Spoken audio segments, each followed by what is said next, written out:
কি সুন্দর এলাচ গাছের কুড়ি দেখুন বন্ধুরা, এই দেখুন কি সুন্দর এলাচ গাছের কুড়ি ঠিক আছে। এই দেখুন ফুল হয়েছে, এই দেখুন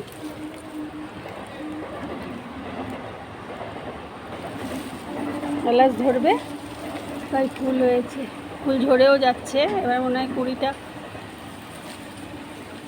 এখন আমি জানি না ঠিক কি এলাচ গাছে কী নিয়ম, এরকম টাইপের হয়েছে, আবার ঝরেও যাচ্ছে, এরকম টাইপের হয়েছে।